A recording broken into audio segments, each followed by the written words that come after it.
kata bertua itu nyata ya guys. Setelah Miss Gossip mereview jejak digitalnya Ibunda Nikita Mirzani, akhirnya jejak digital ibundanya DRZ pun terpampang secara nyata. Apa tanggapannya Miss Gossip? Menyala nggak tuh? Wadidaw.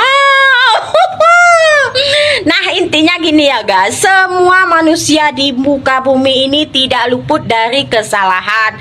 Nah, dari kesalahan ibundanya DRZ, apakah ibundanya DRZ mengganggu ranah orang lain? Tidak. Apakah ibundanya DRZ melibatkan dirinya ke prostitusi online? Tidak. Apakah ibundanya DRZ melibatkan dirinya ke kriminalisme di Indonesia? Tidak.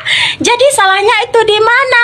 Nah, mungkin kesalahannya itu terletak pada Vibes video yang beliau buat. Itu adalah salah satu mengapresiasikan dirinya sendiri. Itu adalah salah satu kebahagiaan dirinya sendiri. Jadi kalau kalian suka, like, nggak suka skip aja. Masalahnya di mana sayang? Nah, dari kesalahan beliau dengan Vibesnya seperti itu, beliau bisa menghasilkan seorang dokter yang luar biasa. Menyala nggak tuh? Kalian pasti ngebayangin gini ya guys, ibunya seperti itu, pasti anaknya seperti ini.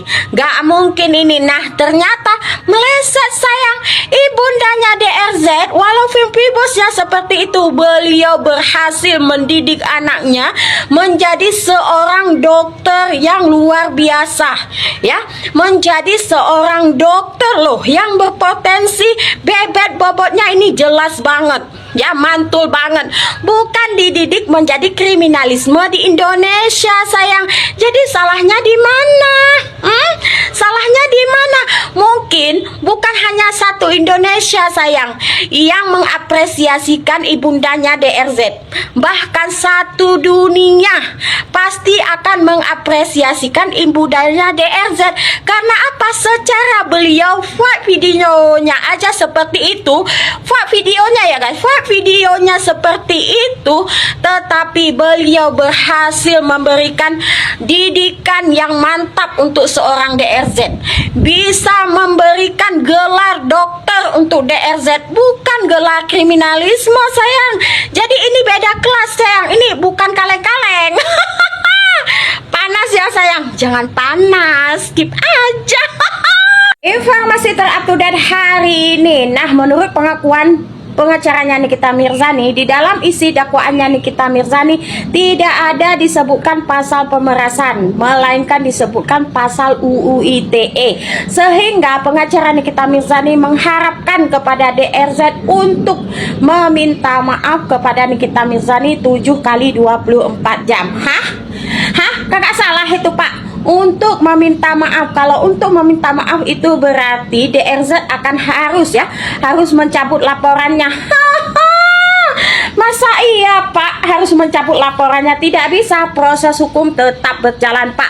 Mau itu pasal UU ITE yang gak masalah, seharusnya Bapak harus ikut senang dong kalau memang di dakwaannya tidak ada pasal pemerasan.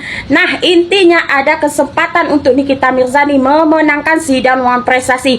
Lalu kenapa Bapak harus kebakaran jenggot Pak? Dituntut dengan pasal UU ITE itu akan menguntungkan Nikita Mirzani, hanya dihukum selama 4 tahun potong-potong menjadi 2 tahun potong lagi, mungkin akan hanya 1 tahun setengah Pak ya.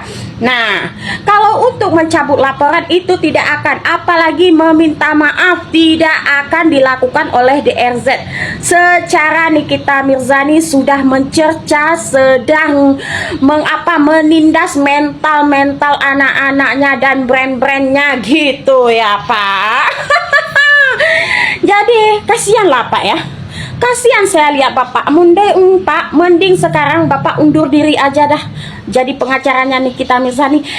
Karena kebebasan untuk Nikita Mirzani ini tidak ada, sangat tipis Pak. Tipis setipis tisu ya Pak. Kalau memang udah gagal jadi pengacaranya, nggak usah dilanjutkan Pak.